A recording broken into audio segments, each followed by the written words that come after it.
Everybody's going to try to bring up the argument, oh, well, Matt, they went 5-7. How are they going to rebuild the program that fast? USC is doing it. They are already doing what most people didn't even think was possible.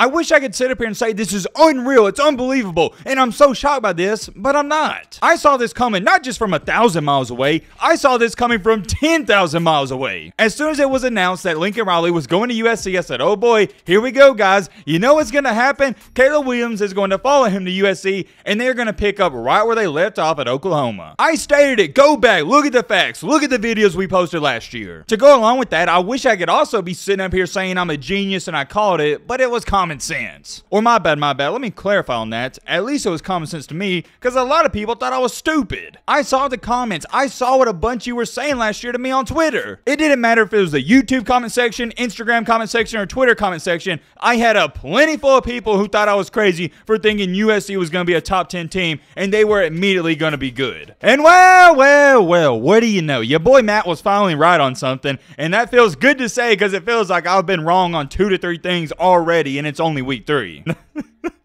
I'm only laughing because it's actually sad that I have to say I'm finally right on something. Let's get serious now, though, and let's get down to business and talk about what we need to get into. Or would it be get into what we need to talk about? I don't know. You get what I'm trying to say. Oh, yeah, no intro, no none of that. We're on the road to 300K, so if you like college football content and you're not subscribed, consider subscribing. If you don't want to subscribe, don't subscribe. I do want to mention this, though, because I haven't really said too much about it. I can't thank you guys enough for all the support and the community we are building on this channel of people who just love the sport of college football is absolutely ridiculous. It's amazing what we're building. I just want each and every one of you to know I greatly appreciate your support. If you want to be a part of our community, we would love to have you here. If not, that's cool too. Anyways, Matt, get back on topic. Sorry. Let's get down to business. Oh yeah, I need to bring this up, and I know it's kind of random. Sorry for the late uploads today. I don't know what happened, but my Wi-Fi went out for like 3 or 4 hours. So I was having to deal with some technical difficulties.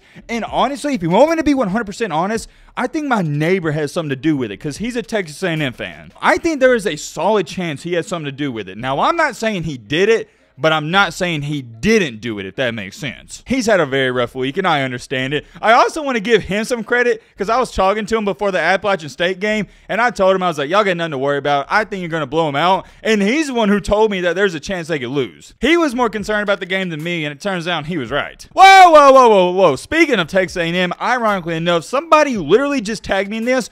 What is this throwing motion from Haynes King, which is their quarterback for those of you that don't know? Obviously, this looks like he's warming up on the sideline, but what is this? Who was here last year? Do y'all not remember when I stated it, that Haynes King is not going to be a great quarterback? And people clown me for it. They was like, oh man, you don't know what you're talking about. He's a 5-star recruit. Hey, I was just trying to help y'all out. If you want to continue to use Haynes King as your starting quarterback, feel free to. You can go 7-5. It don't bother me. We're getting sidetracked. Let's walk in with Caleb Williams. I'm not going to sit up here and tell you how good Mr. Caleb Williams is, because we all know that. We all know the top 3 quarterbacks in the country right now is CJ Stroud, Bryce Young, and Caleb Williams. I think 95% of the people would have Caleb Williams at 3, and you either have Bryce Young at 1 or CJ Stroud at 2. Doesn't matter to me. I've seen a lot of people on ESPN and overall people in general talking about how shocked they are that USC's already thriving as much as they are right now. I don't get why these people are surprised by this, and I'll explain why. What do you need in college football and really the NFL to succeed? A great head coach and a great quarterback. That's it. I'm not trying to disrespect all the other positions. They're important, don't get me wrong, but by far the quarterback is the most important. As long as you have a decent offensive line, a couple of decent wide receivers, a decent defense, and you have a great quarterback, you're going to be good. We saw it firsthand in live with Alabama last year. Their offensive line was one of the worst in the SEC. Their defense was piss poor at times, yet they had a great quarterback and a couple of good wide receivers, and they made it to a championship. I shouldn't have said that's all you need, but it's most of what you need. That's a better way to say it. Good quarterback, good head coach, you're set to go. Fill in the other pieces. With that being said, let's put 2 and 2 together. USC, what did they get in the offseason? A great head coach. What else did they get? A great quarterback. They got the missing pieces. Everybody's going to try to bring up the argument, oh, well, Matt, they went 5-7. How are they going to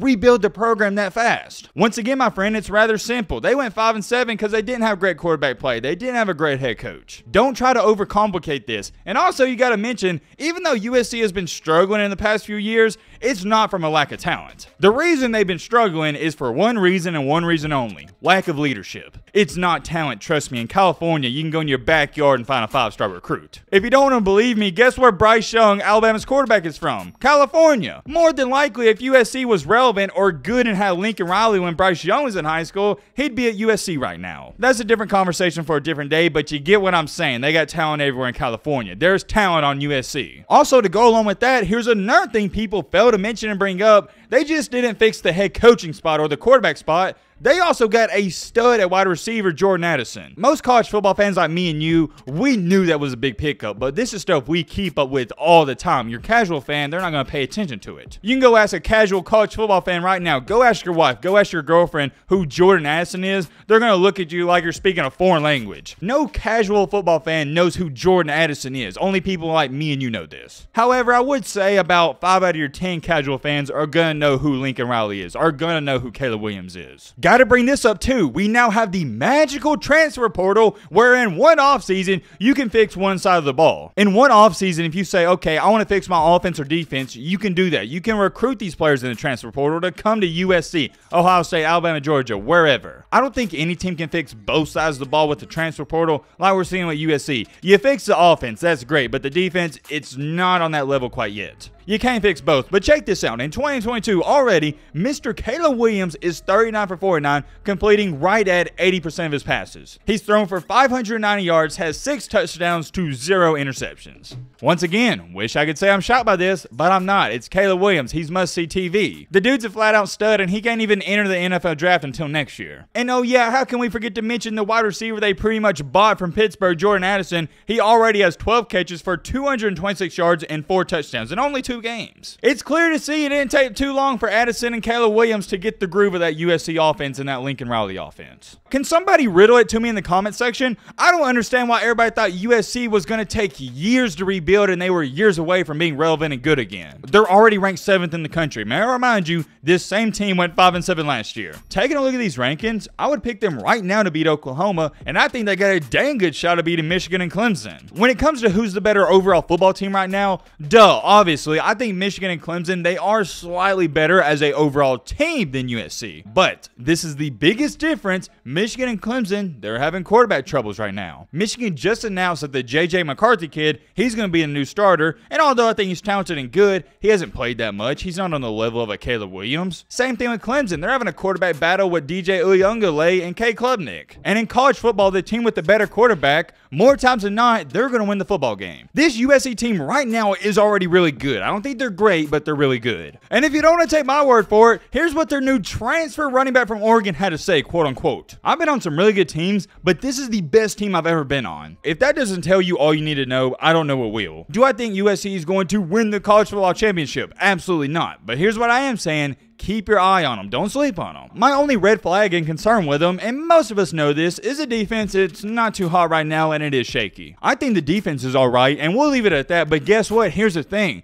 That's all they need to be because the offense is going to score 45 to 50 points a game. Fortunately enough for USC fans, that's all you're hoping for. You just hope your defense isn't bad. As long as they're decent, you're going to win 9 out of 10 games. Another reason why I love this USC team and they're my sleeper to make the playoff is because they're in the Pac-12. They're in the sorry, sucky Pac-12. If they were in the SEC, absolutely not. I wouldn't even consider them to make the playoff. But the fact they're in the Pac-12, they got a good shot. They got an easy schedule. Don't want to believe me? Look at this remaining schedule. There's not a single ranked team left on it. Fresno State, they suck. Oregon State, they suck. Arizona State, they suck. Washington State, they're not so good. Utah, oh wait, my bad. I didn't even see Utah. They got Utah, but they lost to Florida, and Florida ain't that good. After Utah, they got Arizona. They're not that good. California, they're not that good. Colorado, they suck. UCLA, they're overhyped, and Notre Dame, and they suck. The only ranked team you have left on the schedule lost to a middle-of-the-pack SEC Florida team. I'm not saying they're going to go undefeated, but looking at that schedule, I wouldn't bet them to lose any of those games. Let's say for the sake of this video, they go undefeated and they make the college football playoff. Although I wouldn't pick them to win the game, I do know this. that offense can keep up with anybody. I believe that 100%, and I'm not too sure, not certain if that offense isn't already one of the best in the country. I don't think Lincoln Riley's the best coach in the country. Obviously, you got your Nick Sabans, Kirby Smarts, and Ryan Days right now, but here's what I will say about him. He's one of, if not the best offensive head coach in the entire country. When it comes to a mastermind and a guy who knows how to score points, Lincoln Riley, he's got to be up there with the best of them. USC is doing it. They are already doing what most people didn't even think was possible. It's going to be interesting to see what happens. I am very curious. Let me know your thoughts down below. But, brother, what